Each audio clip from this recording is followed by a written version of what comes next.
Hello, everyone. Welcome to Zelda Speedruns. Today we have A Link to the Past, No Major Glitches League Season 3 speedrun for you. This is Flipheal versus Yeroc in Desert Palace Division Round 1. On commentary today, we have Secretly a Sliver and Fox Lisk, and they will take it from here. Hello, I'm Fox, and I'm joined by Secretly a Sliver / Sean, which is less syllables, so probably what I'll be saying. That's fair enough. I sometimes do go by a human name. How you doing? Looking forward to this? Oh yeah. I hear you have some sort of relationship with Flipheal, and you jumped on the opportunity to dunk on him. I did. We play together a lot of NMG. So Nice. he's taught me a lot of stuff. You can't start out saying nice things if you're gonna dunk on him. You gotta commit to the bit. Well, you gotta front load the compliments. All right. Yeah, it'll make the blow later harsher when you defect. Yes, of course. So these guys have very close PB times. They're like 20 seconds apart or something. I can't really read Yeroc's screen, but I think they're only 4 seconds apart. Is that a 125.36? I thought it was a 26. But yeah, they're very close. So it should be a really good race. I don't know as much about Flipheal. I know Yeroc, I think, has a strong light world for his level. I don't know. I mean, they're both getting down there in times enough. Their whole game should be pretty strong. But I think I would probably give the edge to Yeroc to come out of the gate faster. But, anything can happen. We'll see how it goes. Yeah, so Flipheal actually plays with a modified controller, which makes doing the spin speed trick a little more difficult. So he does lose a bit of time in the light world, but he can definitely make it up. That's funny. Does he have his button swapped or something? He has his... I forget which 2 buttons are swapped, but his B button is not next to his A button. Interesting. That's funny, because I know Ari has his B and A button swapped, which is weird, but doesn't influence spin speed that much, because they're still right next to each other, just in the other order.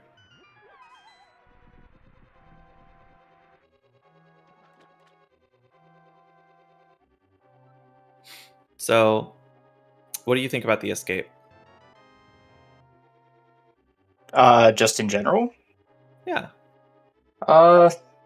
It really does wake you up for the rest of the run. All right. Doing all of this pumping and ideal movement really makes you pay attention. All right, I can get behind that take. Yeah, it is really about just clean movement, maximizing your diagonals, not wasting time, not running into stuff. Not a lot of flashy stuff in the first 6 minutes of the game. Yeah, and reading RNG is a big part of it too. Like, you can lose a lot of time to not even just getting hit, just taking non-ideal paths. Right. Yeah, the guards in that hallway, that we didn't really call them out, but they can push you out of the optimal path and be really annoying. Corey going for a left slash on that first guard, but does it in a kind of funny way. Both players you see walking up a little high here to avoid that guard noticing them.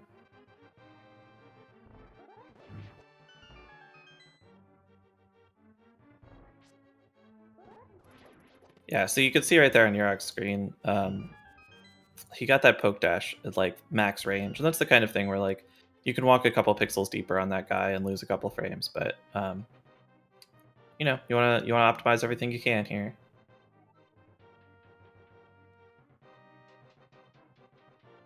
Yeah, pumping is way worse in this game than in Super Metroid. Oh yeah, and Super Metroid, I think you use the shoulder buttons, which is... Yeah, definitely need to do some thumb workouts if you're gonna... Oh, and we got the boom miss.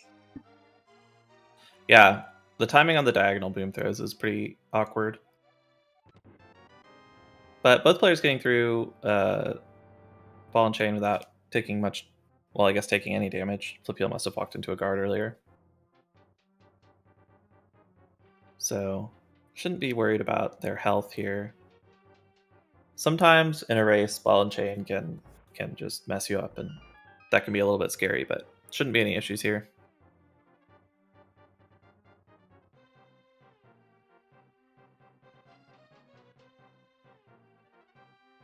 Yeah, pumping is twice as stupid. Although I don't know what Samus's movement speed is, so I don't know how it compares to that. I think it boosts her by 1 pixel every time you aim on one of the diagonals. Yeah, but I don't know what her walking speed is. Like, I don't know how much of a frame 1 pixel is. Oh, okay.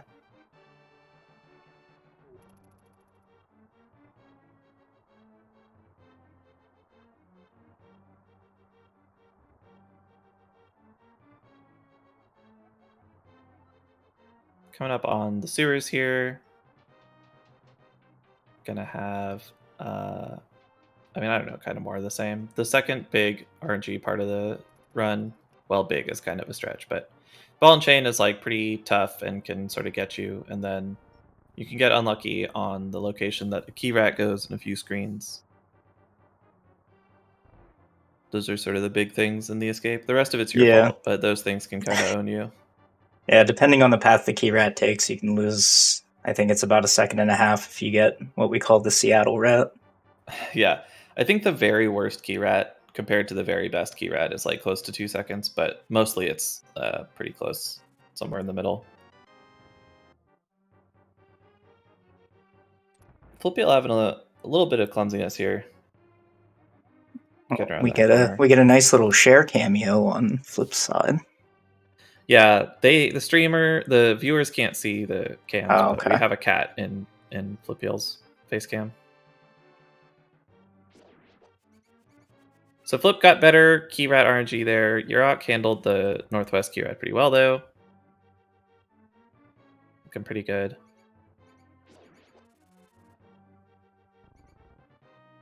I think Yeroc is like I think his stream is a tiny bit ahead. So the lead is a little bit less than it looks, but I think he's still gonna get out of the escape first.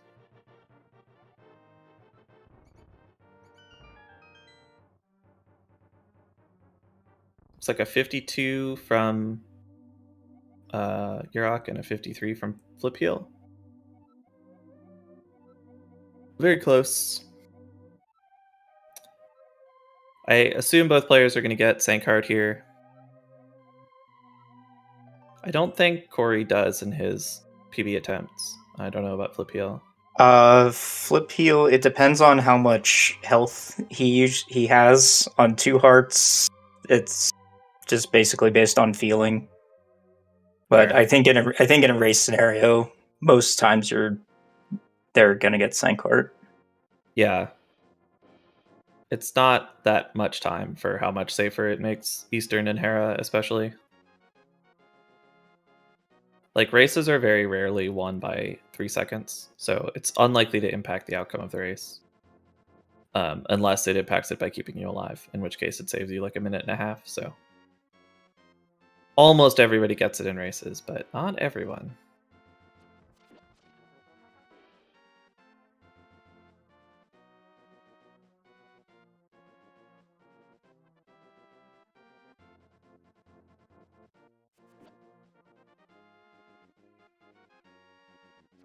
Oh, frame ruling the Octorock projectile. Nice. Uh-oh. Did I lose? Oh no, you're still here. Okay. Oh, I'm still here. I'm just hitting my mute button when I'm not speaking. Oh, I see. Yeah, sorry, I got Discord noises. I was worried something had gone wrong, but our restreamers just swapped over.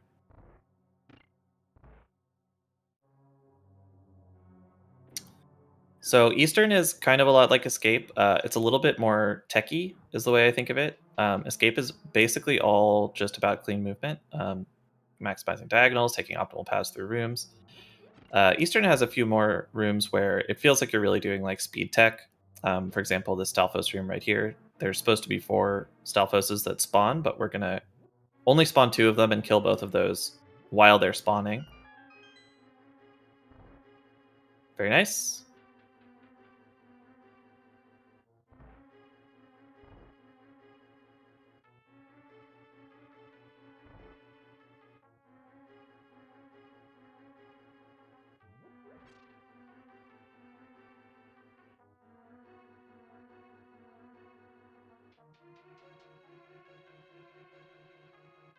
The players here, there's a little bit of rupee route optimization you can think about. Corey not even bothering to try to slash for a rupee drop there. Flipheal going for it and not getting the blue. There are a lot of manual stair drag cancels that you can be doing here, yeah. There's what, like 5 or 6? That's not even counting the couple of stair lags or whatever. Yeah, you saw Corey right there. I keep calling him Corey. Yeroc is Corey. It's Corey backwards. That's how you can tell. He turned left at the top of the stairs up to the big key. That's to change his movement speed from the slow stair walking speed up to the regular walking speed a little bit earlier than it otherwise would. He'll do it again here probably. Oh no, he didn't. Flip just went for it there. Nice. So yeah, basically you just press a cardinal left or right when you're at the top of the stairs, and then you can skip usually the last stair or the last 2 stairs on just about every single staircase. Saves, I don't know, 7 frames at a time. It depends on how well you do it, but that adds up. Oh, Corey threw that pot the wrong way. Missed 2 pots. They're now basically synced. I think Yeroc's still stream is still a little bit ahead. Oh yeah. Ooh. I can't believe Flip still one-cycled that. I've always said that the last 3 rooms of Eastern are one of the hardest little portions of the game. Really coming out here. That's true, Doom. Races of this game are always decided by RNG and nothing else, so there's nothing to worry about, really.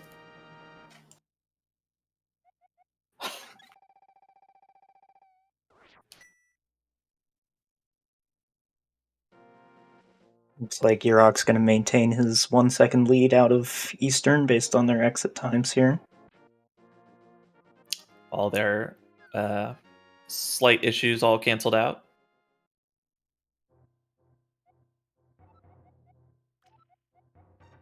Looks like Corey got a 1 pixel better talk to Saha, so clear advantage. And goes for the dash out. They both go for the dash out. All right, tryhards. Yeah, so when I was timing that, it does kind of save frames, but you need to get the ideal dash, and it didn't look to me like either of them walked down, so... You can save, like, a few frames if you get a really good one, yeah. Yeah.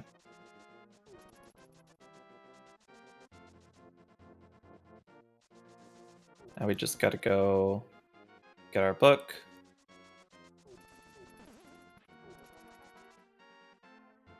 Honking on bushes. Come on, Flip.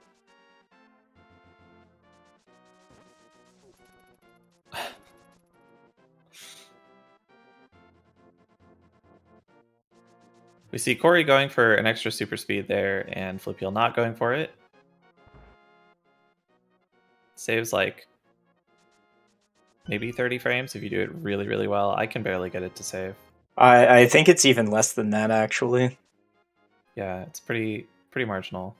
The one on the way out saves a lot, though. Yeah, this one saves a lot. Ooh, well. Oops. So for the spin speed setup, you cannot be facing to the left or the right. You have to be facing up or down. And since Flipheal slashed his sword to the left, that put his positioning off. So he lost a couple seconds there. Away she goes. Oh, and going for a slope dash, or just messed up and canceled his dash a little early. So what Let's hit Flipheal the normally record. does in that situation is holds an upright directional, so Link goes 2 pixels upright and cancels that frame rule, but it looks like he just dashed a little too early there.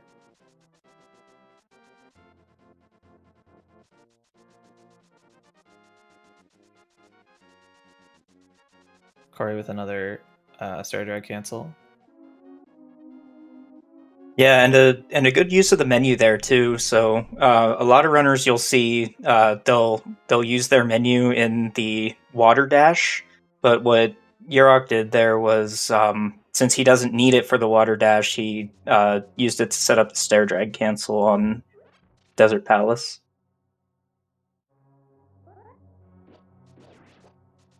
Both players doing stationary poke dashes on the sandworm.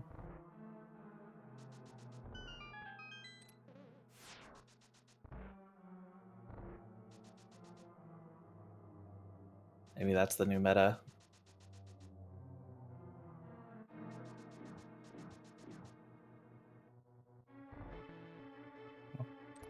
Corey getting the red Yeah. drop there. Nice. Probably good to get.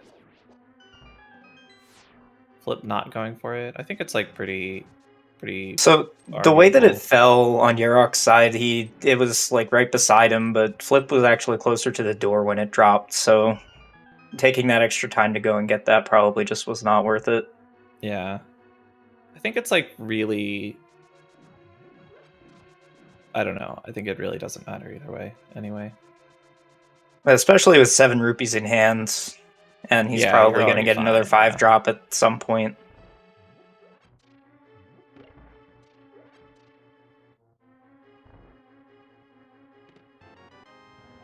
For anyone who doesn't know, we need 110 rupees to open the first Dark World dungeon, and we can get up to 100 of that from trees, and we get 6 of it from pots. So we need to get at least 4 rupees, but various increments of 5 rupees allow us to do faster strats. So it's really nice to have 9 rupees coming out of Desert.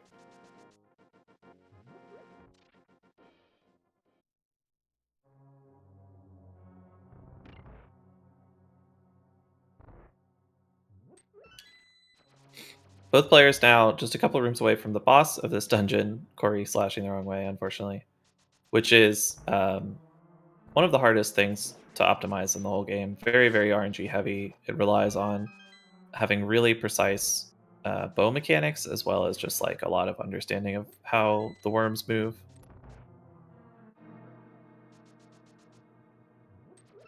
Oh, Corey getting the arrows there. I didn't even notice how low he was on arrows. He must not have gotten a drop in the back of Eastern.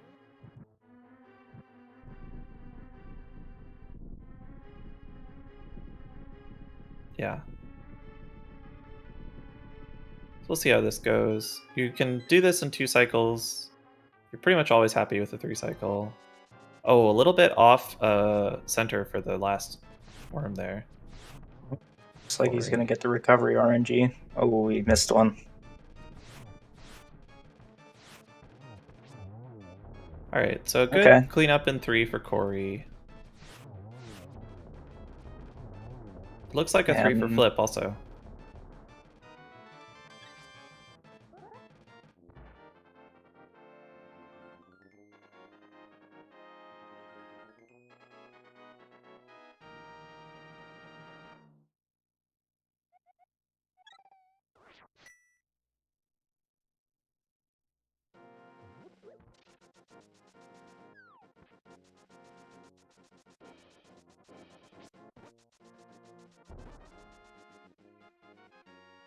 Yeah, that is far from the easiest fight. I have spent hours grinding that room, and I am still not great at it. Yeah, it takes a lot of work. So now we're doing the first dangerous glitch of the run. Really the only dangerous glitch of the run. Which is swimming without the flippers. Flipheal doing a crazy setup. Both of them getting it though. If you get hit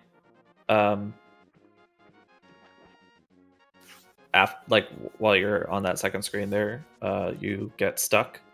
And normally that would disqualify your run from like a PB attempt, but we allow you to save and quit out of it for race purposes.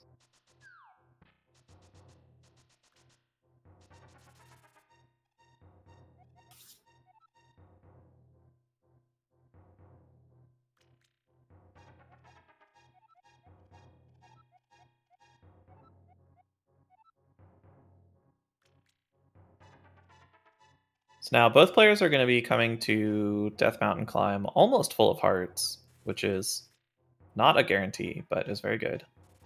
And then let's see how much damage they take on the way up. There's a lot of RNG and really annoying enemies on this screen. That's a good question from Bidey. If you do infinite screen score yourself, where are you allowed to start after the save and quit? Well, if you infinite screen scroll, you can't do anything. You're just screwed. Well, when you that's too save late. and quit out of it. But you can do whatever you want. It's just you're allowed to save and quit in that scenario. No further restrictions. Okay.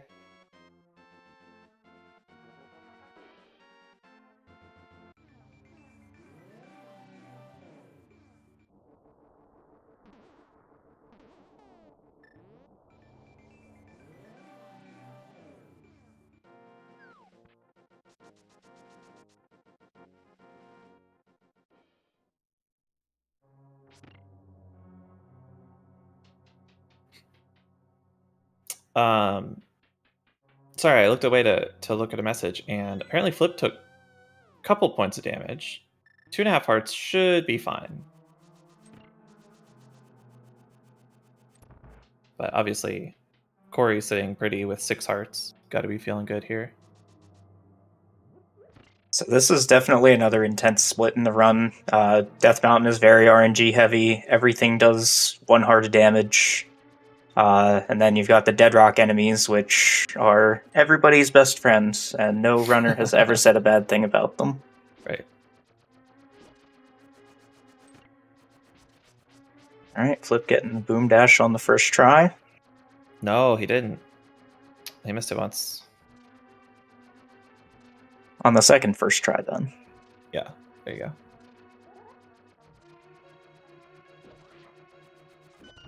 All right, so now we're both runners past the worst room in the game.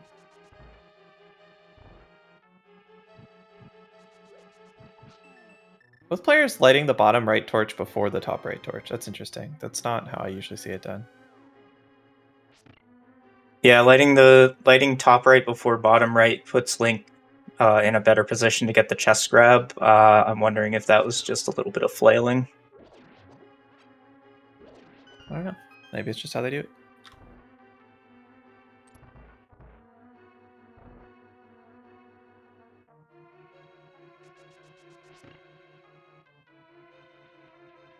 Flip hitting the heart switch, which is honestly probably a good idea on 2.5. Last thing you want to do is die to Moldorm here. Hitting the heart switch and getting that heart. I don't know about that. I don't know about all that. I don't know about that either. Both players going for a regular bomb jump here. No EBJers. Flipheal does do EBJ in PB runs. He probably just dropped it for the race. I see. We'll have to have a talk later. So EBJ stands for early bomb jump. There is a way that you can perform the bomb jump to save about a second, I believe.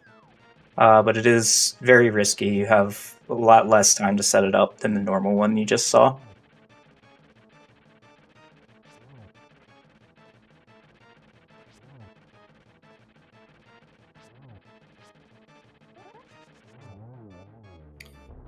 Both players getting through Moldorm without much trouble.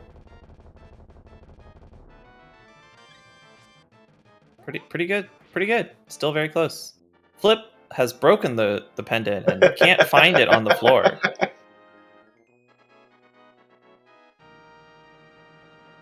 He's looking for his lost jewelry.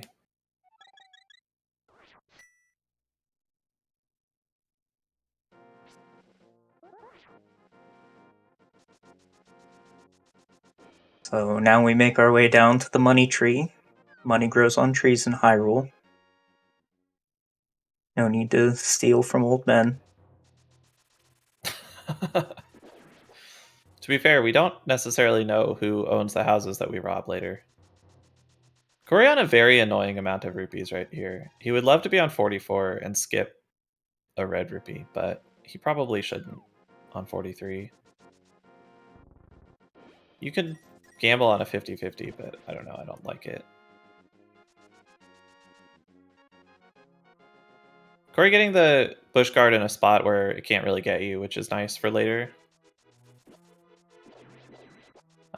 Means we won't get it on the way out in one of the scary spots.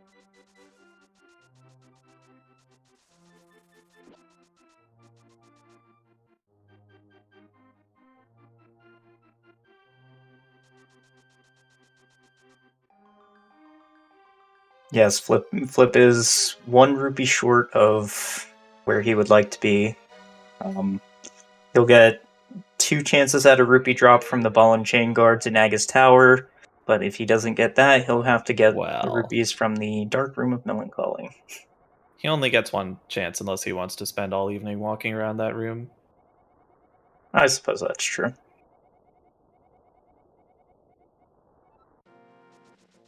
Oh. Rip the arrows on Yeroc's side. Yeah, 10 is pretty comfortable here, though, so not going to be an issue. You'd rather get 4 blues than the Circle of Pots pot. That's interesting. I would much rather get the Circle of Pots pot. I hate doing 4 blues. Alright. I hope Flipheal knows that he's short a rupee.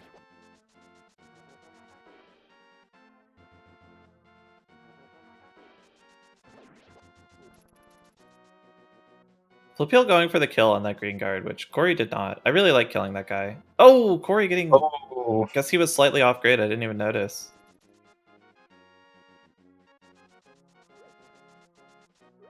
Goes for and gets a heart drop. Interesting. Never really sure how good that backup is. I like it. Going into Aga's Tower without sword beams is very punishing. Yeah. Going for that heart and not getting the drop is pretty punishing too.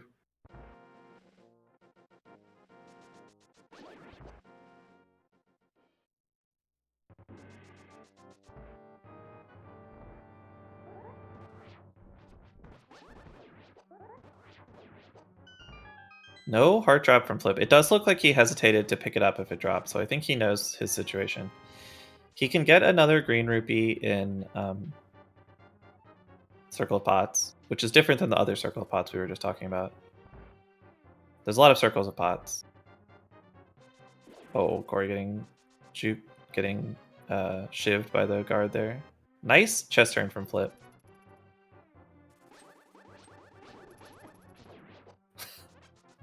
Oh, nice heart drop. Way. That dark maze room is, I think, maybe my least favorite room in the game. It's like real high up there, if not the very worst one. Nice key dash there by Yeroc. Okay, yeah, Flipheal going for Suicide Pot. That's good. You don't want to have to get that pot, but at least he was on top of it, and he's not going to show up empty-handed.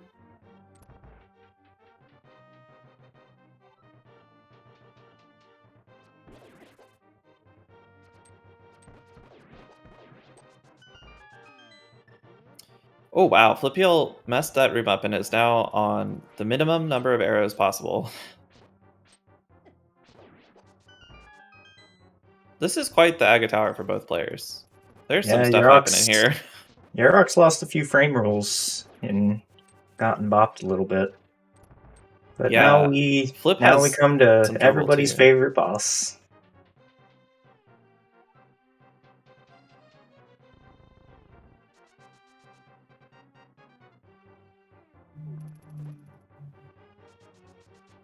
Windfox with the prediction of 15. I'm going to go with less than 15. I'm taking the under. Taking the under on that? That's a brave choice.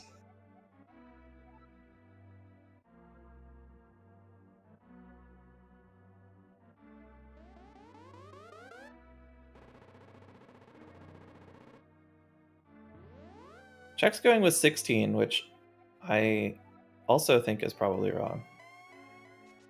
Iker making predictions on left and right.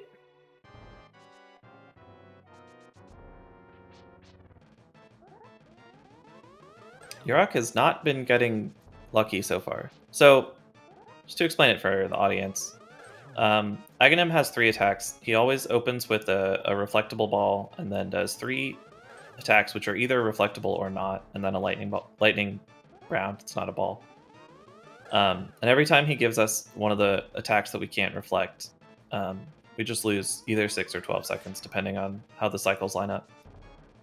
And totally RNG, nothing we can do about it.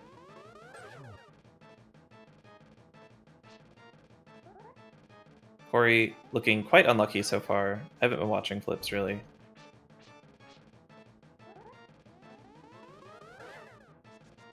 But doesn't look good for him either.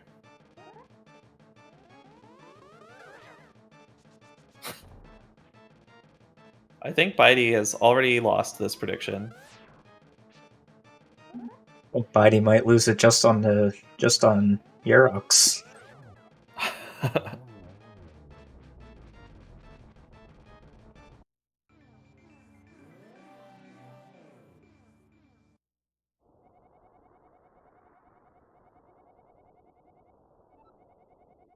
And Got it that's just exactly. Wow.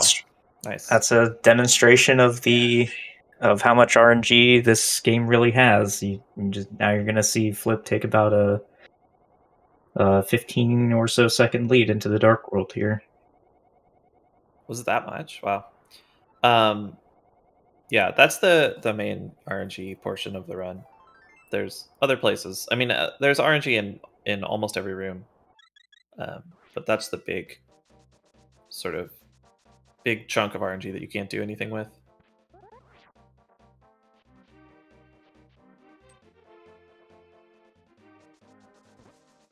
Yeah, it looks like it's about.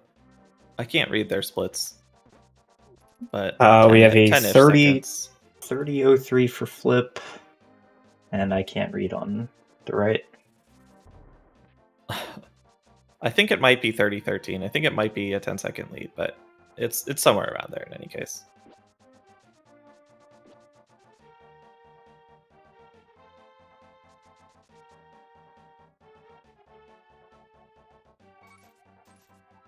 So this is what we got all that money for, is paying this monkey.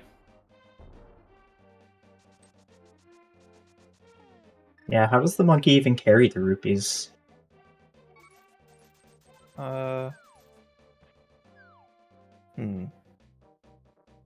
Maybe in Link to the Past, monkeys are marsupials, and he has a pouch. That does make sense.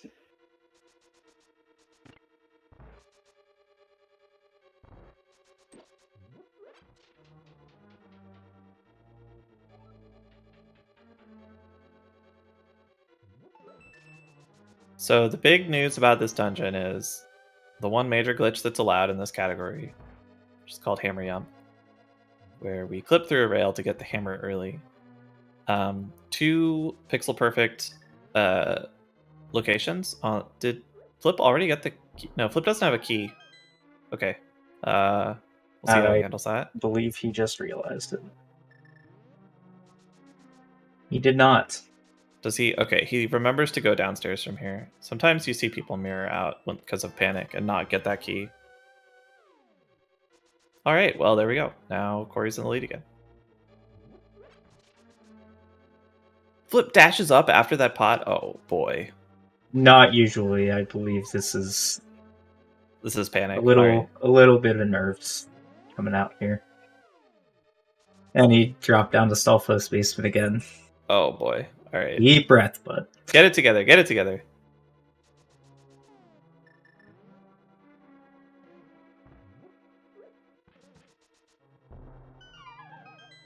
Well, in any case, Corey's on his way to hammer jump now.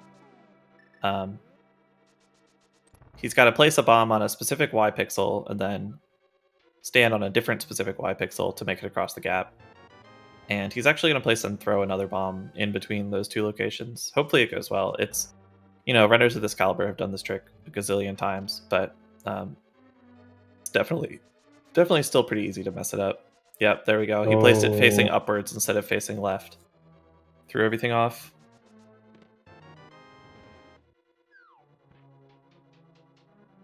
That's another one of those huge time saves, but it's very punishing if you miss it. Yeah. Because not only do you have to go and perform the trick again, but he's down 2 bombs now. Oh, Flipheal walking off into the pit.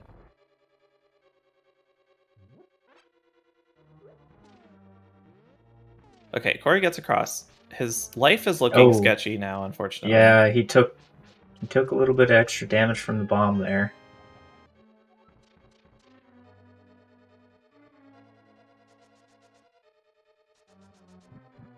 All right, well, Corey will be the first one to the basement, but he is going to be one less hit of survivability against the boss, which is pretty dangerous.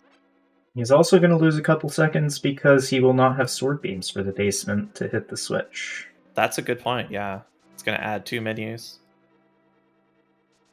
How much health do you start with if you die with 7 containers? I have a chart somewhere, but I'm not going to look it up for you. I believe it's 5. It's on my GitHub.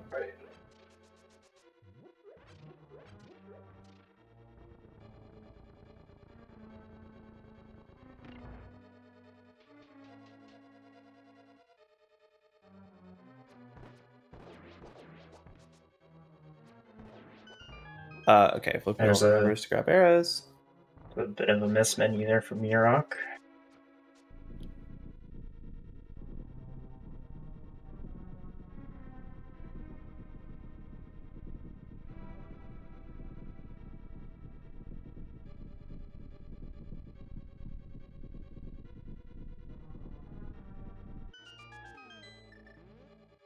There you see Corey has to menu to the boomerang and back to the hammer there, where Flipheal will get to do just a sword beam there and save a couple seconds, as Sean was describing earlier.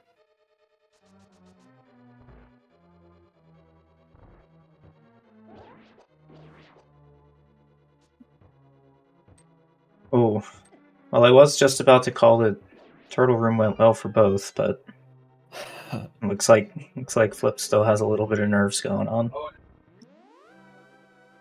So Corey here is going to be doing a spin dash, which is like the first half of getting spin speed.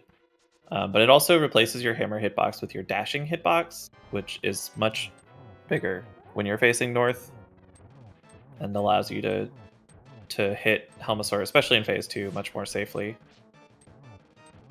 All right, played it pretty safe, got through without taking any damage. Flip apparently not going for the spin speed, probably because of the aforementioned controller stuff. I don't like this though. This is really dangerous. Okay. Yeah, so Flip does a little bit of an older strat in which you do the first hammer hit after the mask explodes with I believe it's a hammer dash, and then that arms your hitbox.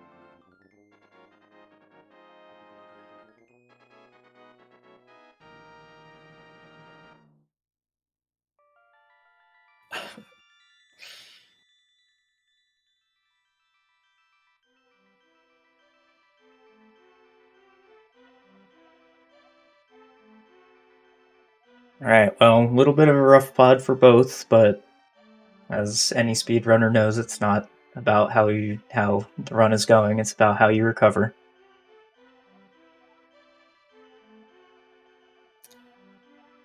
Yeah, that was a pretty dramatic pod for both players.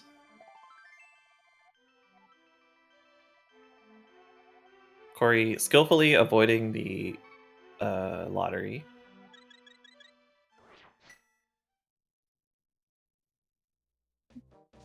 We've dubbed that rope a Tony Hawk because sometimes he can get some air and knock you out of your dash. Okay.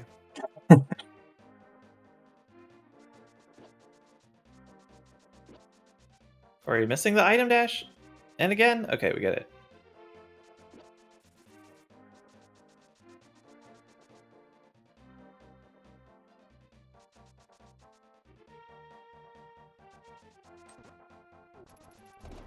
Flipheal taking that screen a little slower, but does get the item dash first try, which is nice.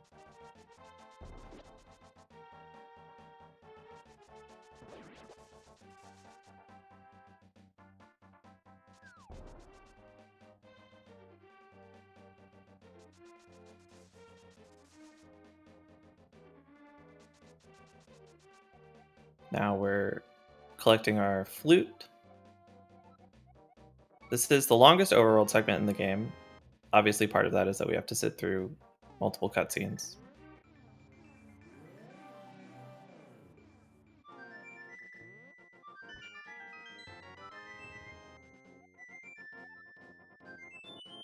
Wow, Corey really taking that dash to the last pixel.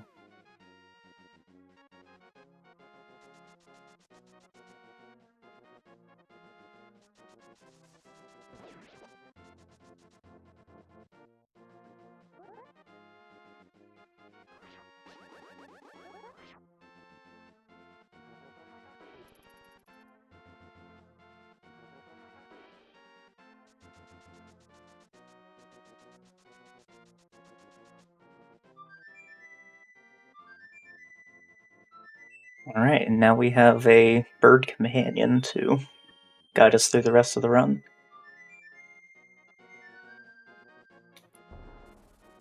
Yep, that's part of why this is the longest overworld section in the game, is that it's the last one where we don't have the bird.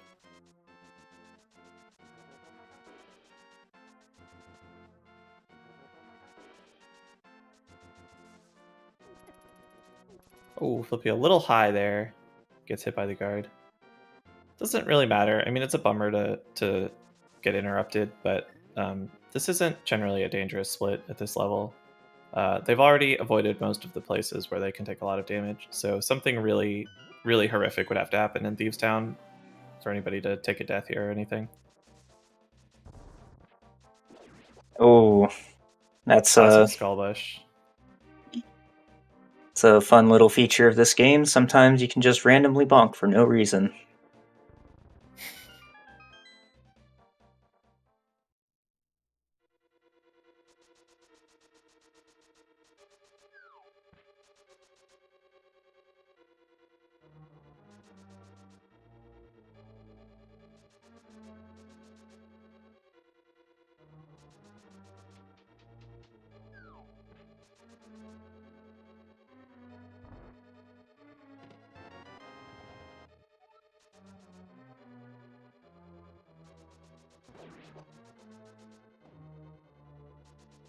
So we used to run trivia during this segment, but I don't have any trivia today. But I also don't have anything interesting to say about Thieves Town. Do you have any trivia questions for us? I did not come prepared with trivia questions. All right, you're Maybe fired. Can I get someone else on the mic? Maybe we can borrow Bidey's trivia bot. Oh, that's mostly not linked to the past trivia, though. Oh.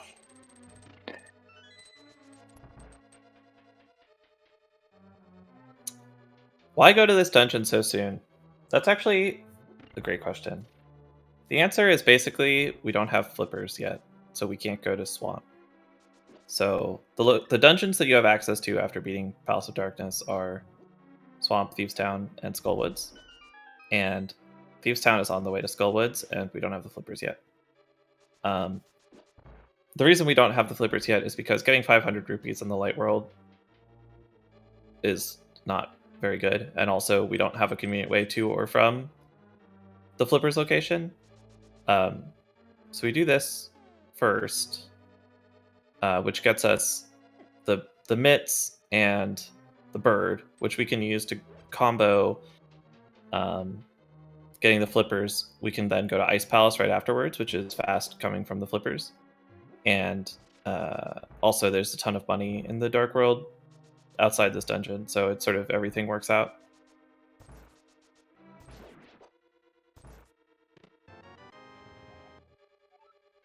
The Tempered Sword is like not part of it, really. I mean, you get it while you're here, but you would get it while you're here regardless of what order you did the dungeons in. Sorry, what were you saying? You covered it. Nice.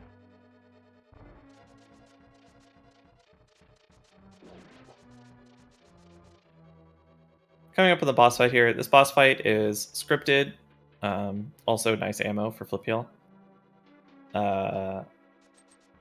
If Corey executes it correctly, this fight should look should be over in a flash. This fight is super dangerous if you don't get the quick kill off, but pretty unlikely to see any big errors here. Did take one hit, but didn't really affect the fight.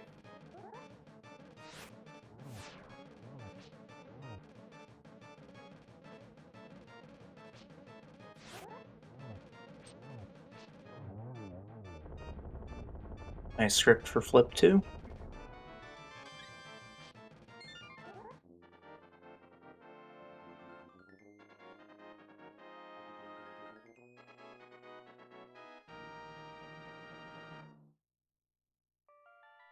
Can somebody call a cab for Doom?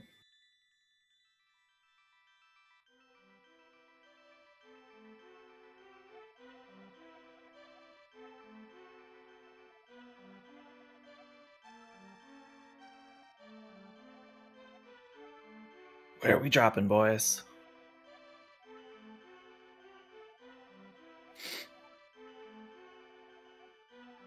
All right, so now we do some collection.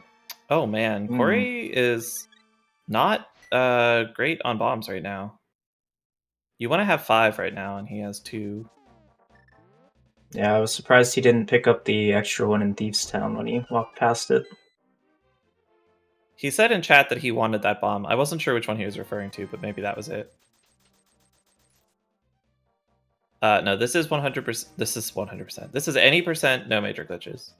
So one thing Corey can do is when he goes and gets the flippers, he can try to farm the Zoras for bombs, since they will always drop bombs when you kill them. Yeah, he should be able to deal with this. Zoras and also the Stalfos Knights. And he can one bomb and bombable floor and stuff, but it's going to be a little annoying to deal with.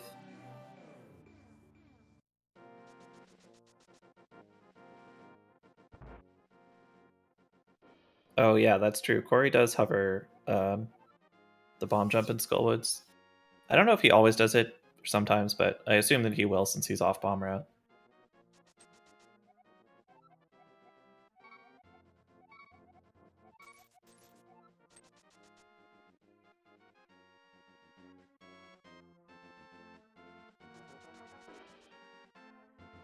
So here we are with our final optional item.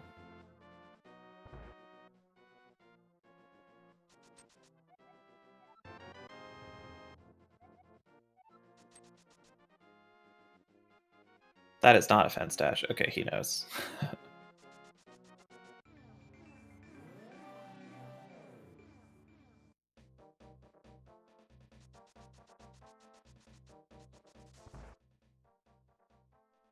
And now we've done basically all of our collection. Only 2 items left, and they're shorter trips. And now we get to go into Skullwoods, which is I would call it a more skill-intensive dungeon, but you can't discount the RNG. Yeah, I find this split pretty difficult. I know a lot of people think of it as a very consistent split, but I've never really felt that way about it.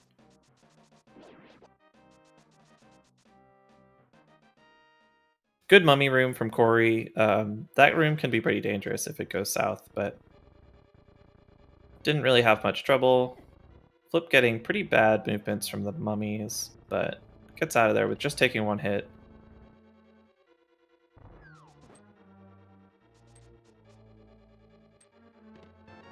Dashing up in that second room is so annoying because there's so much lag.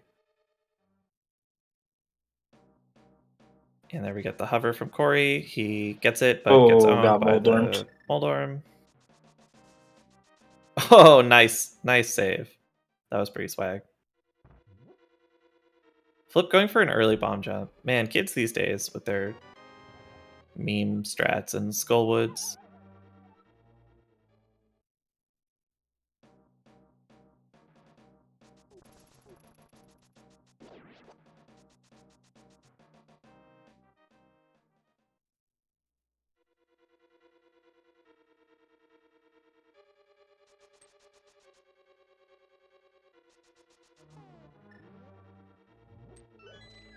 I wonder if mirroring out after getting Fire Rod is good, since you don't have to menu to it. probably still slower than falling in the pit. So the reason that you fall in the pit is not because it's faster, it's to get the iframes to exit so that you can just hold right and go through the ropa on the right side when you exit. Right. The question is if having mirror already equipped, if that calculus stays the same or not. It probably does. I will have to test that.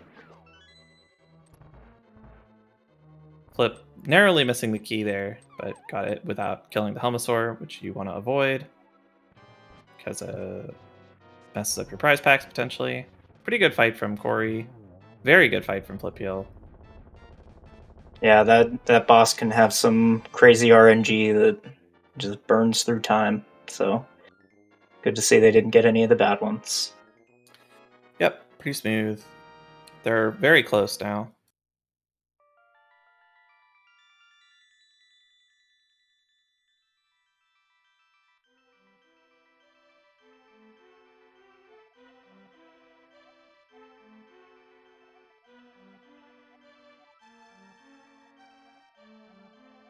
Now we're off to Ice Palace. Ice Palace is very dangerous. A lot of races are decided by deaths in Ice Palace. Hopefully not this one, but it's a scary split.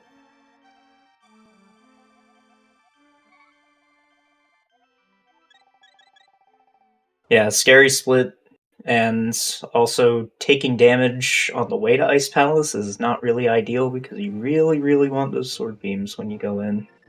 Yeah, sword beams save a lot of time in especially conveyor, but also bombable floor and ice 2. You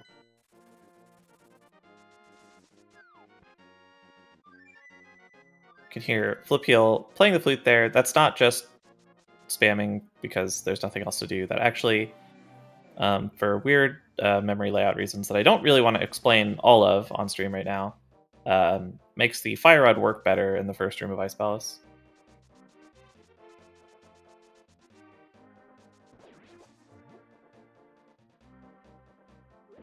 Will our players be lotterying today? Corey, yeah, they're both lottery dashers. All right. Big money, no whammy.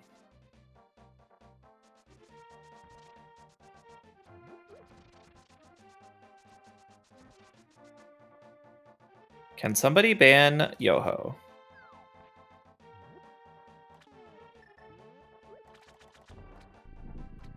Alright, both of them going for and getting the quick fish.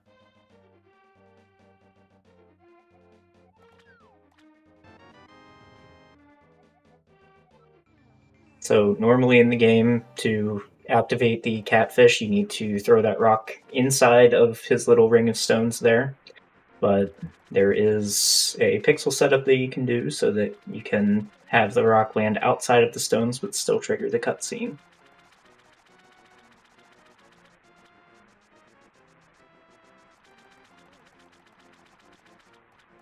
Yeah. Pretending to draw circles with a bunch of medium-sized squares leads to weird edge cases like that.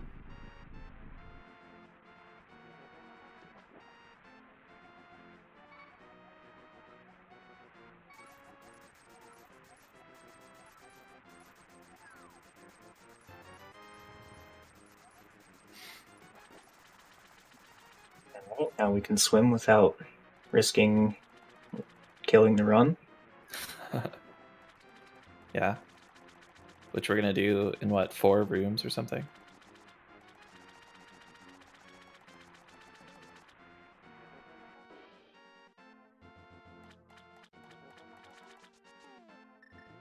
Nice swim from Corey. Oh, nice swim from Flip as well. That's a scary RNG to do that swim on, but he nailed it.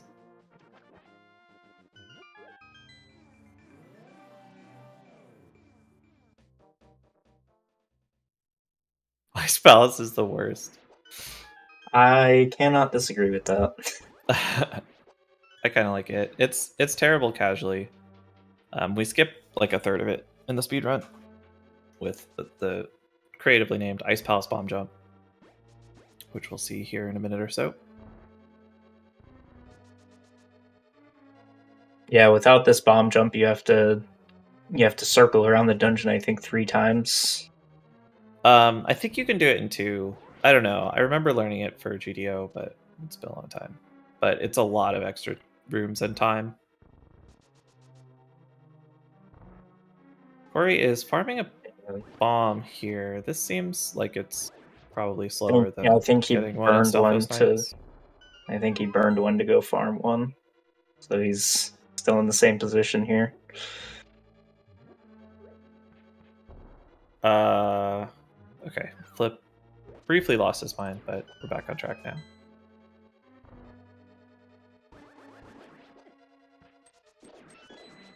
Okay, to be clear, I never actually held the GDO world record. I just had a typo on my SRC submission and the mod didn't notice.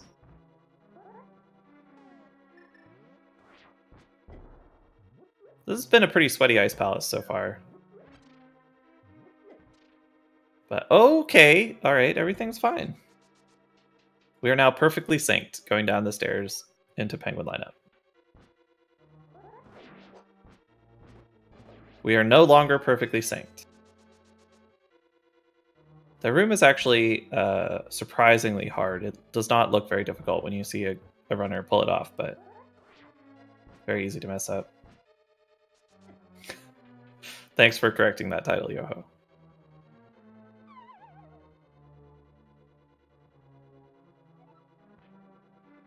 Is that left sword in Penguin lineup? I assume he was doing it on purpose. A lot of players just hold left into the room.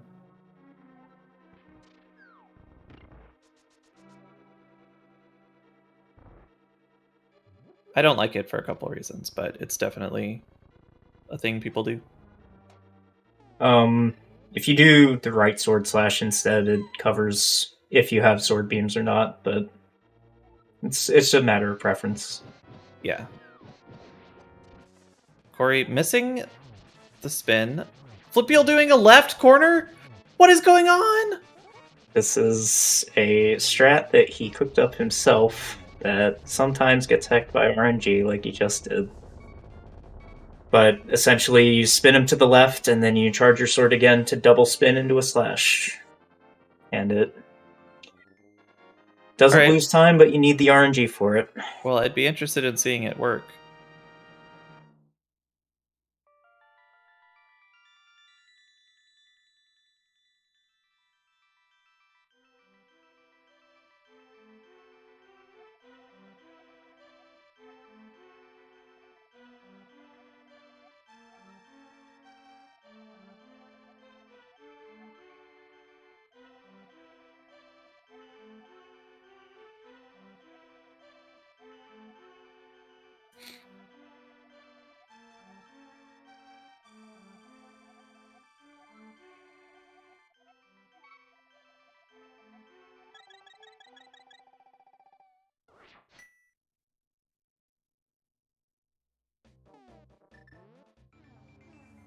We're gonna see Flute Dash here, dashing into the bird to help him out a little bit, saves a few frames. Ooh, bonked off a dead rock. Actually saves surprising number of frames. Getting a successful bird dash is like 20 frames over standing still.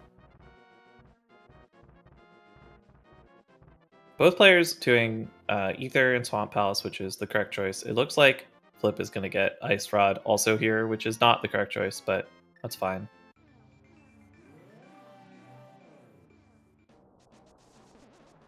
As long as you're getting Ether and Swamp Palace, we can still be friends. See, I'm not a big fan of going on shopping trips. I like to do all my shopping in one trip. I like to go to all of the stores. And then go home.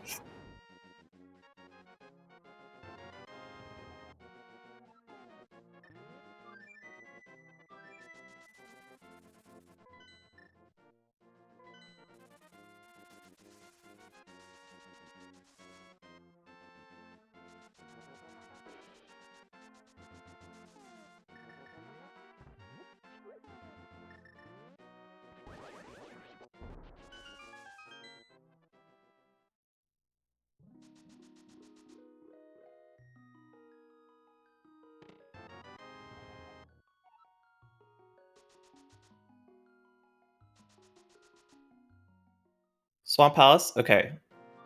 Swamp Palace is not very dangerous, but very difficult. Really easy to lose chunks of time all over the place.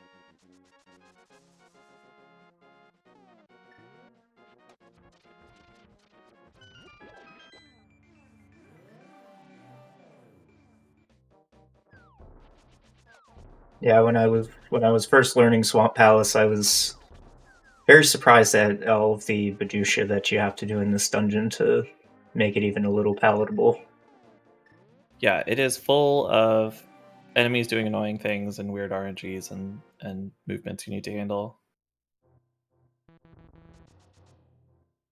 Would it help, Yoho, if I told you I've never seen a full episode of Friends? Really, I'm just a big Rembrandt's fan.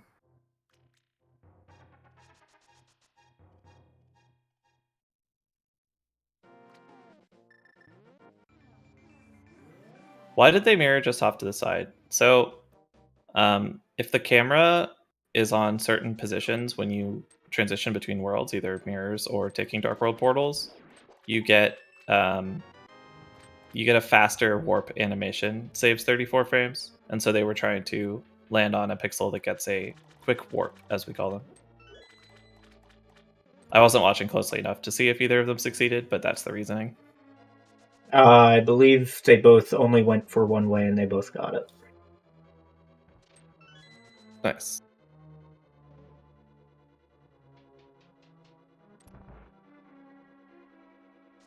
So you can get a second quick warp on the Dark World transition there, but it's kind of difficult to hit the pixel.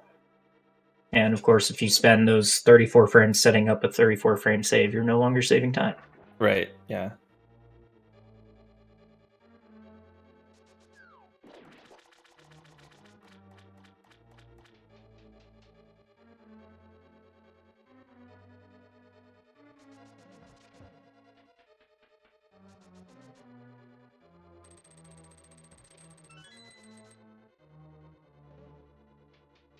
I guess I was under counting how many screens we swim on earlier.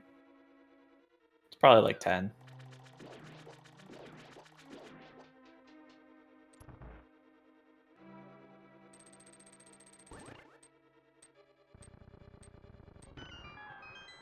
Flipheal just barely getting his shadow onto the blue. Very good.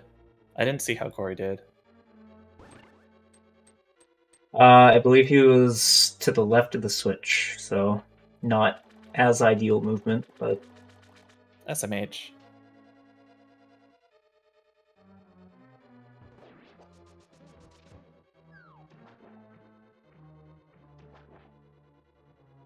Thanks, Chex.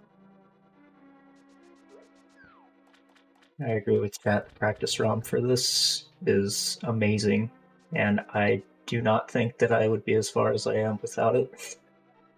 Yeah, it's very good. And a new update just came out today.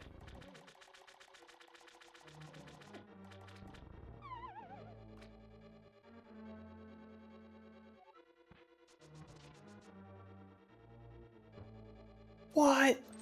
Yeah, it fixes the load last preset crashes, which is the big thing. I also fixed the magic counts at the end of Mire, but I don't think anyone cares much about that. Corey does not know the fix to this.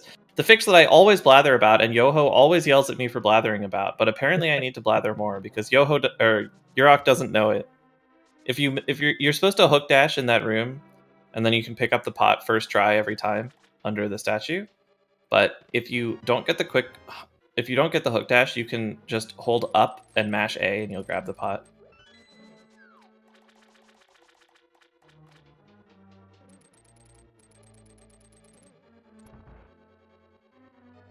I'm pretty sure SM64 also has a very good practice hack.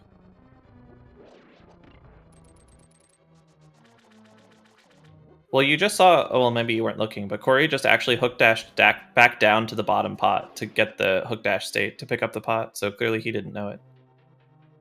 Or just forgot, or whatever.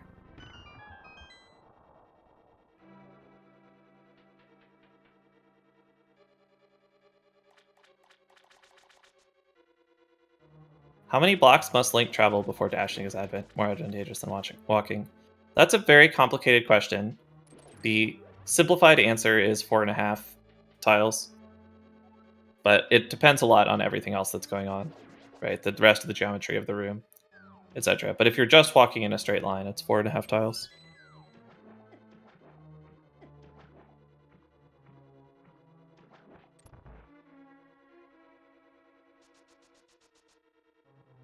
There are also situations where even if you're not going 4.5 tiles, then you want your sword to be out, and dashing makes more sense than swinging the sword. Yeah, but, like exactly. you said, Like when you're going through an enemy or a very bush. complicated. Yeah. Yeah, it's very, very situational.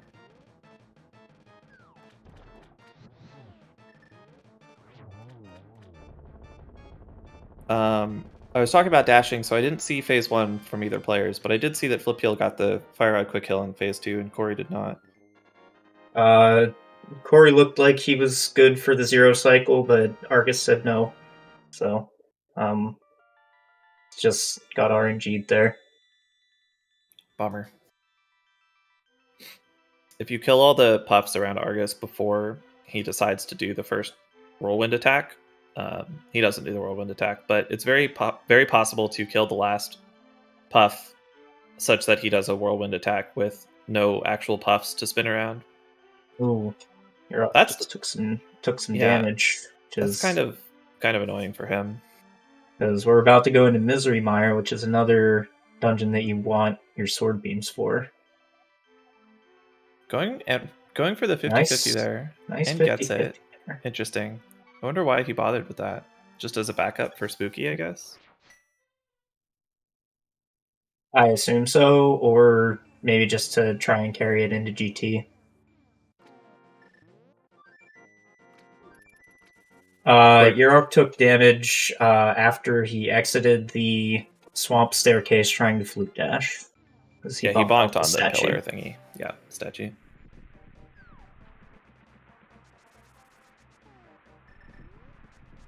So Flipheal is going to demonstrate shortly why you absolutely want sword beams for this dungeon. I mean, I don't know if he knows it, but you can get through room 1 here with just fire rod shots and lose very little time.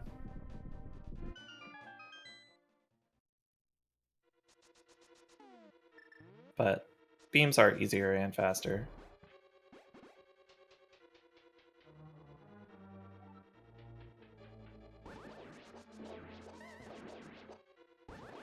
Oh, went for Fastmire too, but got lockout frames. Yeah, you see Corey losing a bunch of time here, having to track down that last Popo. You can get through what now? What did I say? You said the first screen and you meant the second. Oh my god. What an idiot.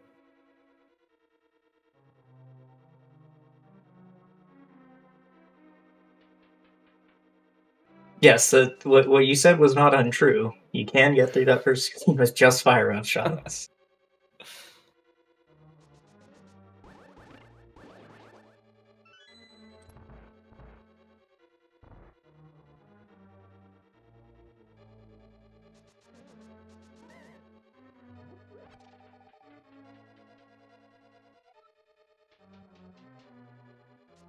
Oh, I was worried that was going to be a bonk on Corey's screen.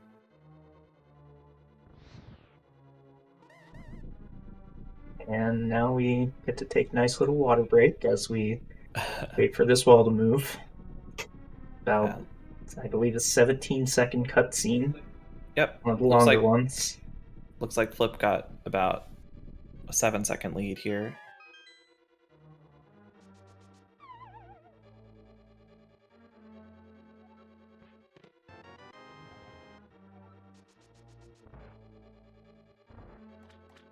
It's not a cutscene, the screen shakes. It's letting you know that something is happening somewhere. It's a scene wherein the wall cuts.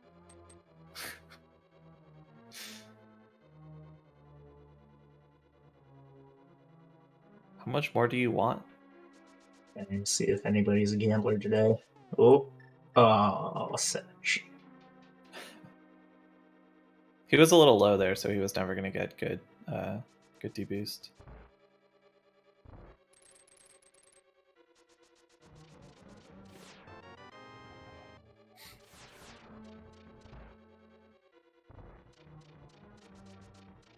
Yeah, Corey took the safe strat through that room. I don't know if he always does that or not. I love the safe strat in that room.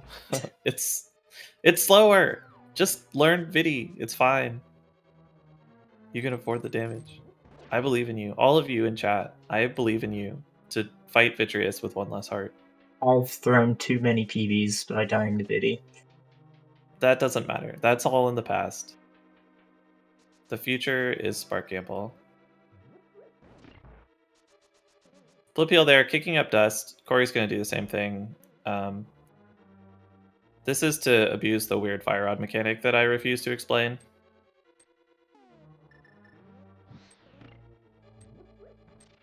So what he's doing there by fire rodding that that spike is he's actually hitting the crystal switch and moving the flaps up and down from way far away, from a distance even.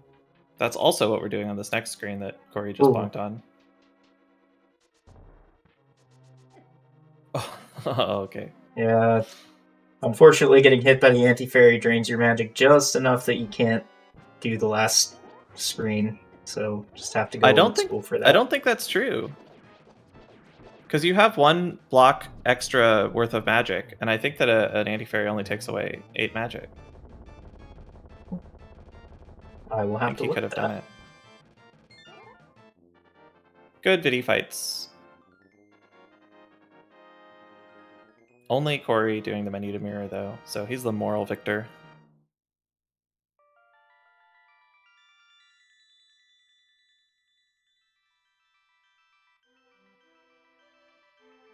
Yes, if you get hit twice, it'll take 2 ticks, but you should be able to tell if that's what happened or not.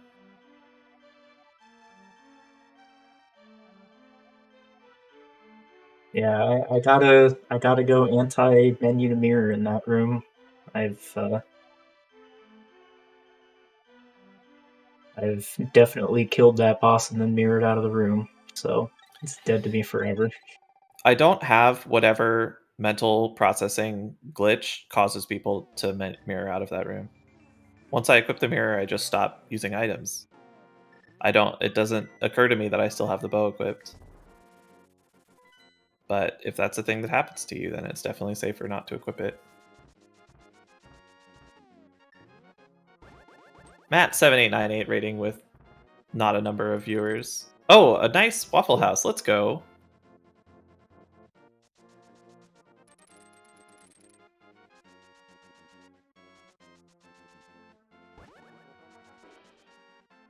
I shoot 7 arrows instead of 8 like half the time, and I still don't mash mirror afterwards.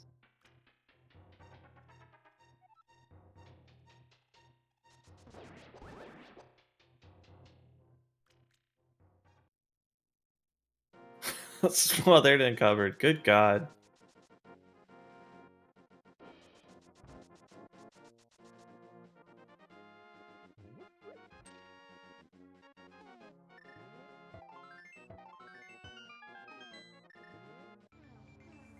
Wait, was that a quick warp? Yes, it was. Oh my God. Okay.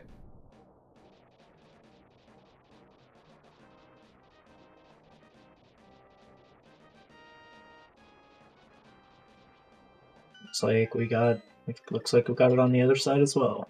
So those runners showing off their knowledge, that is not a trick I have been able to pin down yet.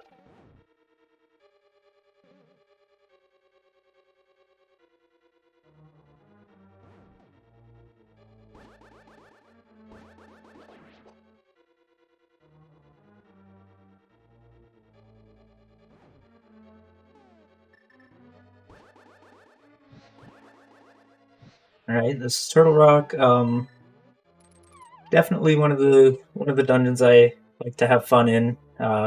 Obviously, you can't be too careless with your movements and such, but because everything does 4 hearts of damage.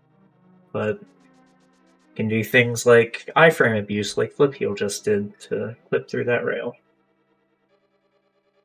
Yeah, this is a weird dungeon because a lot of it is really, really dangerous, and a lot of it is also auto-scrollers.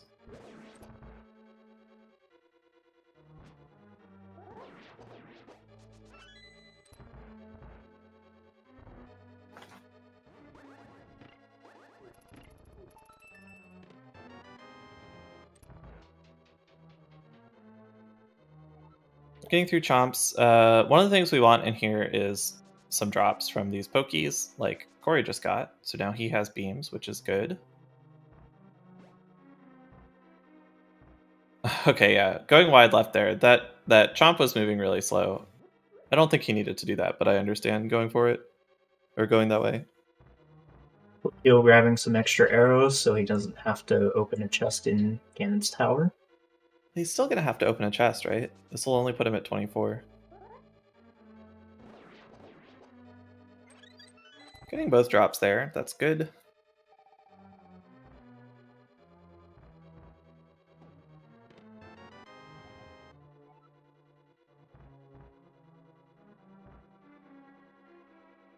That must have just been an autopilot thing then, because he would have been fine.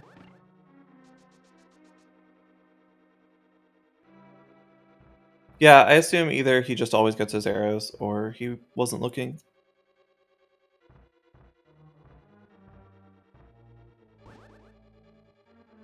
Both players going for the down beam. I hate that strat, man.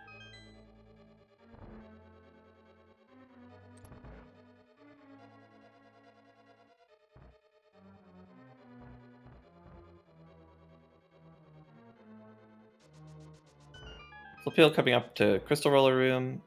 This is where beams save the most time. There's like almost a second in this room versus having to place a million blocks. I mean, I guess it's only 2 blocks, but it feels like a million when you're doing it.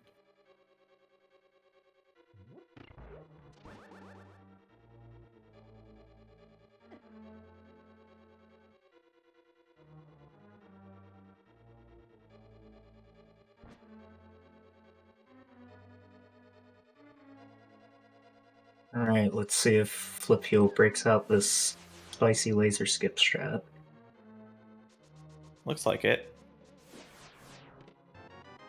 Alright, he didn't get the RNG to showcase the really spicy part of it. There is one part where if the beetle blocks you on the top, then you can just sword slash and not fall down the pit. But was a very nice quick setup. Corey going for it as well. Nice.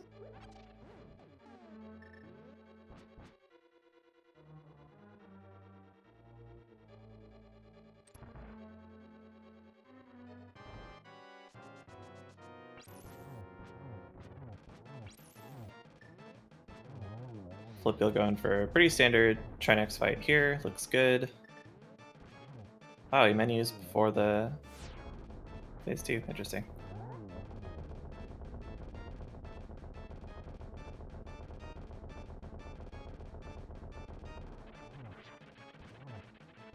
Oh, he missed the double spin. Alright, well, didn't take any damage and wasn't really in danger anyway. 12 hearts is a ton. So I think on Yeroc's screen we're going to see the more traditional menu. Yeah, most people menu here to sort of... Oh, and he missed the double spin too. Yeah, you can sort of tell if you got the double spin or not, but I don't think it matters that much. Yeah. Finally going into the final dungeon of the game, to Ganon's Tower. Flip has a non-negligible lead here. I don't know exactly, 20 seconds or something. It's easy, very easy to make 20 seconds worth of mistakes in the last 2 splits. Especially in the gauntlet. The gauntlet can really keep you there for a while.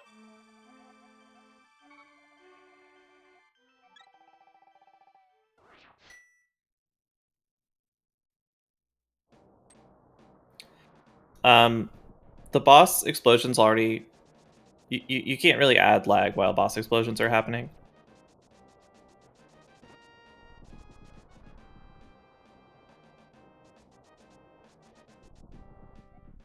Flipheal with the sword, the rod out of shame. Holding it out there for everyone to see during the cutscene. Yeah, we just get to stare at it for 20 seconds. Oh, Corey too. Oh no. Not like this.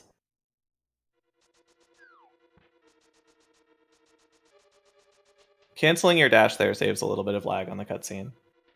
For anyone who's wondering why we're memeing. Also, it's prettier.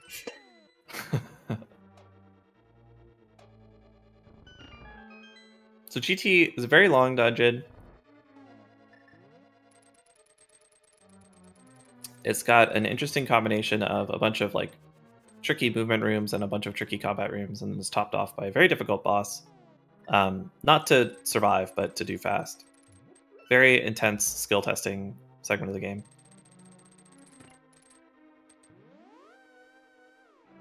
Flipheal went for and did not get Spike Skip. I don't think Corey went for it. I can't believe that worked. I can't believe he beat that Fire Snake. Alright. Alright.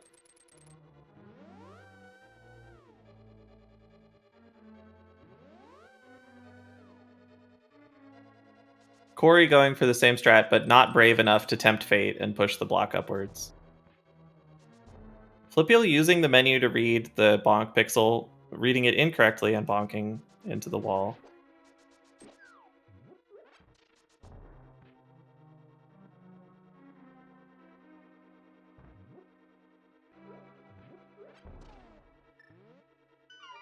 Yeah, Flip not going for Mike Chest. We'll see if Corey does. I don't know if he is.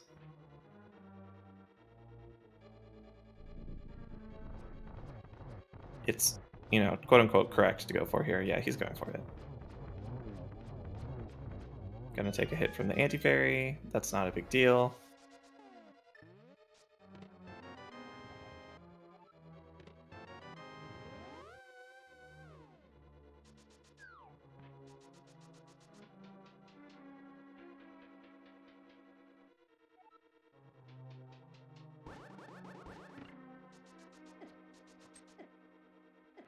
I hope he'll pick up a magic pot since he is short on magic otherwise. Taking a heart of extra damage, which actually could matter. This gauntlet is very unforgiving at times. Yeah, you know, you don't really expect a 125 runner to take that much damage in Gauntlet, but you definitely start getting nervous at some point.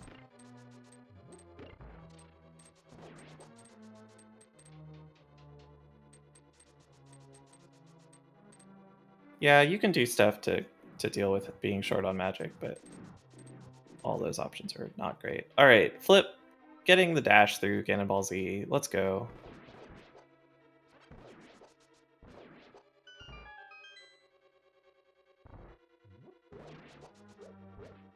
Corey not getting the dash, but makes it through just fine. This is certainly a Gauntlet 3. We are making decisions here. All right, we got through. Oh my gosh. I can't believe that Beamos didn't fire at him. Oh, Corey's having a G3 also. Okay. Well, I don't think this is either player's best Gauntlet. I didn't see it for sure on Flipheal's side, but I believe he despawned the Beamos beams, which can happen if you enter that room at a certain frame. Yeah, that might be what happened.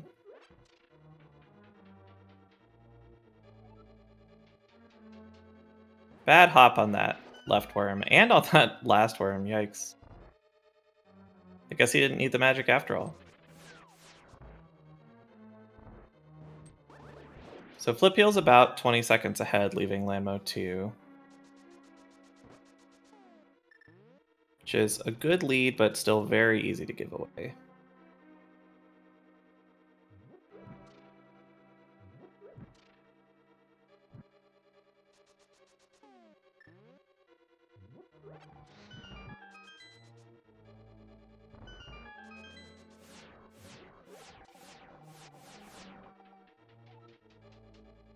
No, G5 arrow is a meme. You can't trust Yoho. He likes all the bad strats like lottery dashing and pot spin speed and G5 arrow.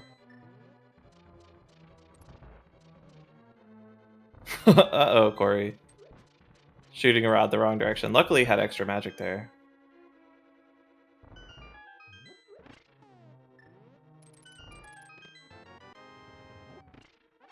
Flipheal through the pot too fast.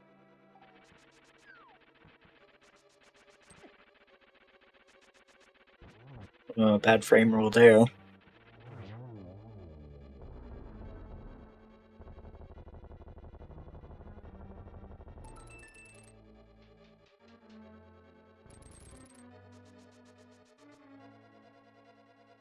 Yeah, Moldorm 2 is pretty annoying because of stuff like that, where you dash through and just don't get the hit, or you even get hit. I think that was a poke.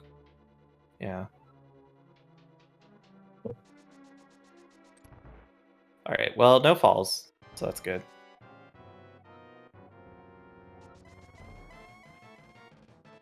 Here's this complicated boss that was referred to before. Only one Hope hit on you the studied- first cycle. Hope you studied in geometry class, because you definitely need it here. Only 2 hits on the first 2 cycles. This is definitely an opportunity for Corey to make up some time. I like the name Mathula. Looks like it's going to be 5 cycles from Flip. Only 1 on the first cycle for Corey too. Not what you want to see. Oof.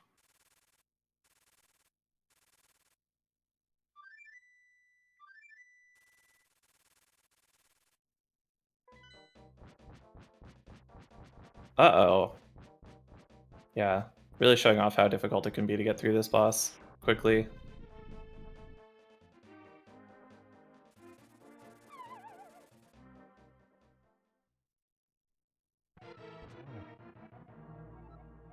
And now all we gotta do is kill a big pig. Flipheal cannot take any damage, though. Yeah, not till phase 3 anyway. But this fight, everything kills you, but it's all very, very doable without taking damage. You guys have practiced this to death. Yes, we are going to do it without the silver arrows.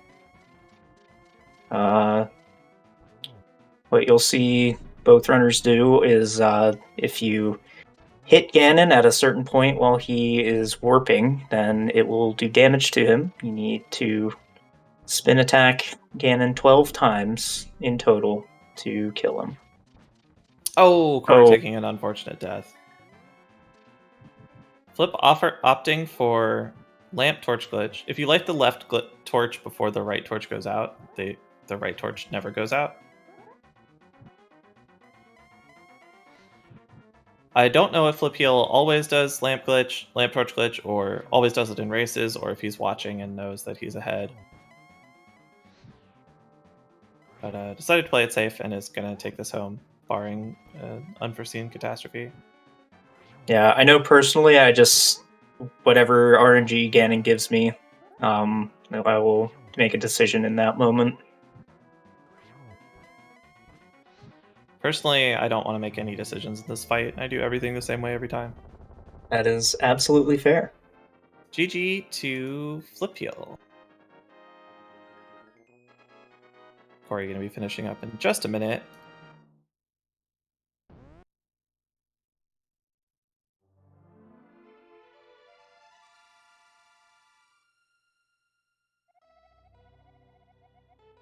And there we go, Flipheal with a 127.13. Certainly some things that could have gone better, but pretty solid run under race conditions. Yeah, not too bad. It was looking like it was going to come down to the blue ball RNG difference, but with the Ganon death, it's not even going to be decided by RNG.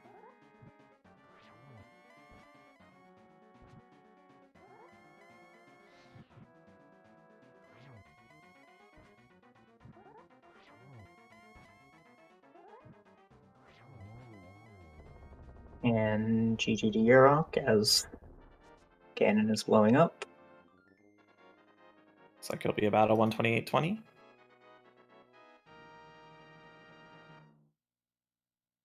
Nice runs to both. Obviously, things could have gone better in some places, but not too bad. Hey, Corey, GG. Yo, GG sucks. GG. Hey, Sean. Thank you. Oh, Looks like Flipheal will join us in a minute as well.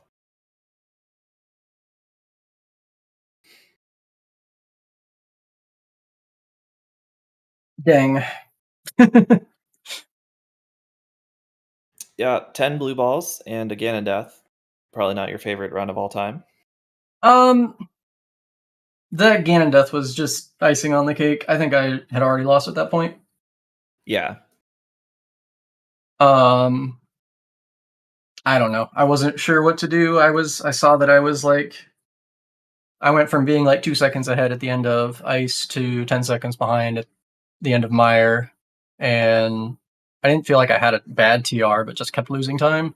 So I just shut everything down and tried to have a good GT, and it was fine until that terrible Aga fight, at which point I was like, all right, whatever.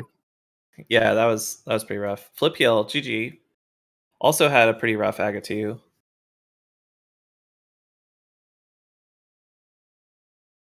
If you're talking, we can't hear you. Thanks. I had my other thing muted. GG's. GG's, dude. Good race. Yeah, so I totally wasn't losing my mind in pod. I was just, trying to make things exciting. It's totally what I was doing in pod. Same, right? Just put the bomb down the wrong way and try and figure out what to do for like 3 splits. Yeah, Flipheal went the wrong way at the junction twice, I think. Oh no.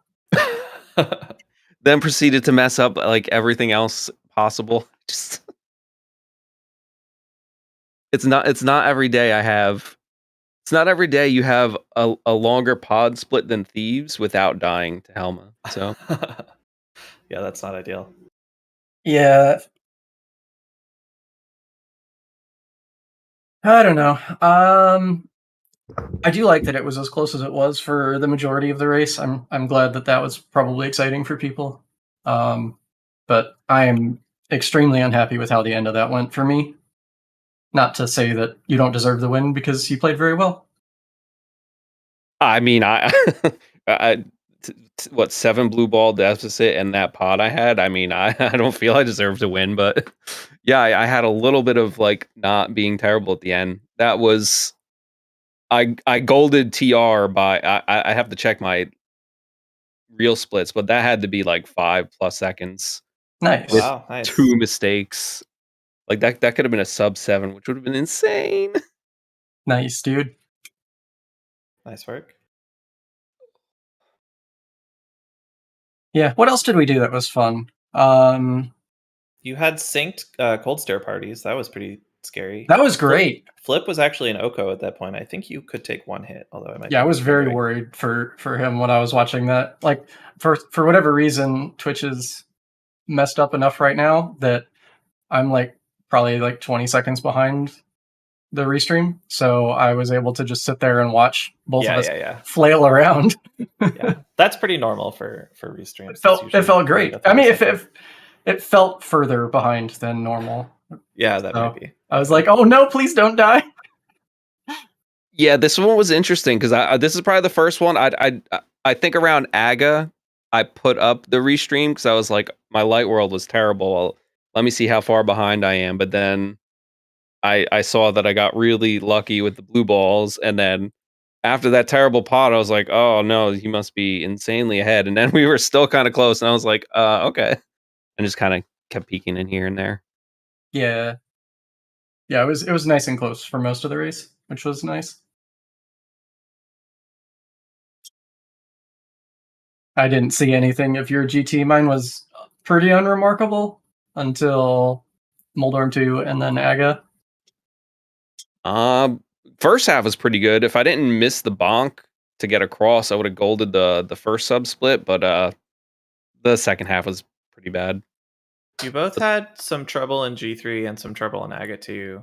And Corey got pretty bad Limo 2 patterns. I think those were the main things. Yeah.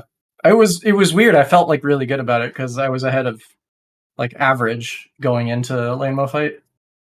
But my average is pretty terrible, so. Like G1, G2, G4, were all really good, and I thought that was fine. And then that guy just like decided to go give me the runaround. I was like, all right, whatever. Everything else was good. Yeah. G5 wasn't very good, actually, thinking back on it, but what are you gonna do? Yeah, for some reason Don't- at G3, I just did not want a fire rod, and then I was like, just you got to do it. I can't believe you fired a bow shot, which I never fire bows and bow in G3, and it was never going to hit the one that you were aiming at, but the other one like dove in front of the president, so you actually got some value off of that first shot. I know that was silly, but that was great. Nice. Also, go ahead. no, I was just gonna say it was nice to. I'm like starting to try to incorporate the Skullwood ZBJ, so I was like, I need a little bit of a confidence boost here after that pod, and getting it was. Oh man, yeah. nice. Like I had all these plans of like if I'm in a good spot, like I can probably just EBJ, but maybe if I'm like I don't know, maybe I'll do the thing. And then I messed up hammer jump and was like, all right, cool. I guess we're just hovering. That's fine. And then the berry got in the way, and then he got in the way again, but I was able to get the sword swing out. So Yeah, second that try sword not swing too was bad. pretty sweet. I can't believe you got away with that. I don't know how that works. I honestly can't tell you how I do that. I just do. I tried to do it the first time and I missed it. Like I just somehow twist my wrist a little bit so that my thumb, which is next to my fingers, just like pushes the B button. I don't understand it. It just started working one day and muscle memory took over from there. Well, if it works, it works.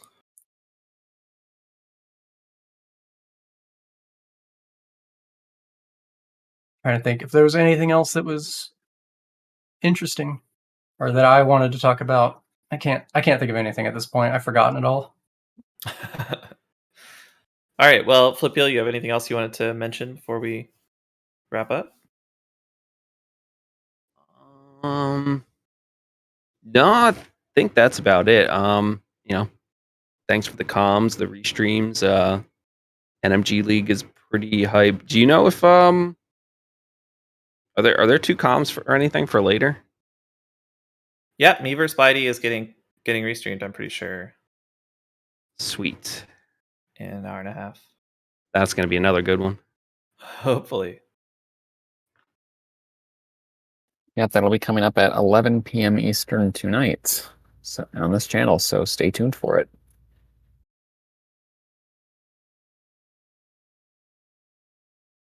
Yeah. All right. Well, GG's everybody. I guess we'll toss it back over to VXR to wrap things up. Yep, so we got that. That's our last thing tonight. Tomorrow, we got more NMG League action at 9 and 10:30 p.m. Eastern. The Hyrule Castle division between Power to Mario and North Schematia, the first one, and their second one is in the Desert Palace division between Kane to Shane and Spleeby. So stay tuned for that. Until next time, we'll probably see some of you in an hour and 20 minutes.